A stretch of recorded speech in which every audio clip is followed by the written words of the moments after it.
नमस्कार. मी प्रिय रमेश राखले, राहणार अकलूज. 2008-9च्या सुमारास मला थायरॉईड हा आजार झाला होता.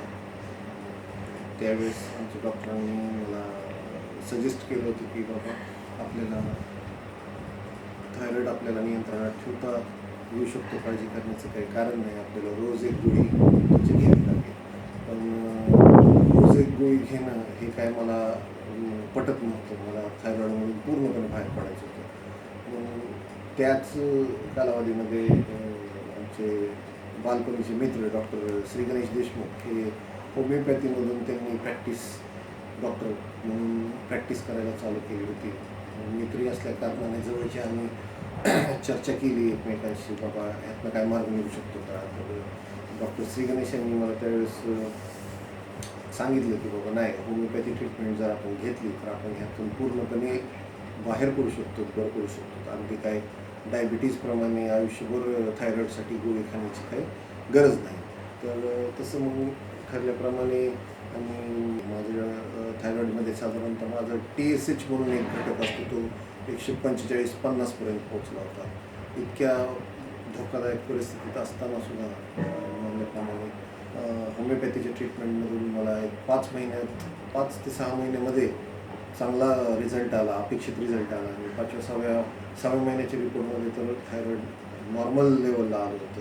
त्यापासून आजच्या तारखेपर्यंत परत थायरॉईडचा मला कोणताही त्रास झाला नाही. तर माझी सर्वांना एक जेन्युइनली माझं रेकमेंडेशन राहील की सर्वांनी होमिओपॅथीकडे ट्रीटमेंट घेण्याकडे आपला कल असावा. तात्पुरते रोग नियंत्रणात ठेवणं किंवा ते रोग कायमचे बरे न होणं असं होण्यापेक्षा होमिओपॅथीमध्ये कोणताही आजार हा पूर्णपणे बरा होऊ शकतो. आणि त्याबद्दलचा असलेला जो गैरसमज आहे की होमिओपॅथीचे रिझल्ट्स उशिरा येतात वगैरे, तसा मला तरी काही अनुभव आलेला नाही, हे मी स्वतःच्या अनुभवावरून मी सांगू शकतो. त्यामुळं आज माझ्यापासून सुरुवात झाली, माझं संपूर्ण कुटुंब आम्ही होमिओपॅथी ट्रीटमेंट घेतो. माझी पत्नी, माझी 4.5 वर्षाची मुलगी आणि माझा आता रिसेंटली मला मुलगा पण झाला आहे महिन्यापूर्वी. होपफुली तो पण होमिओपॅथीच ट्रीटमेंट घेईल आमच्याकडे.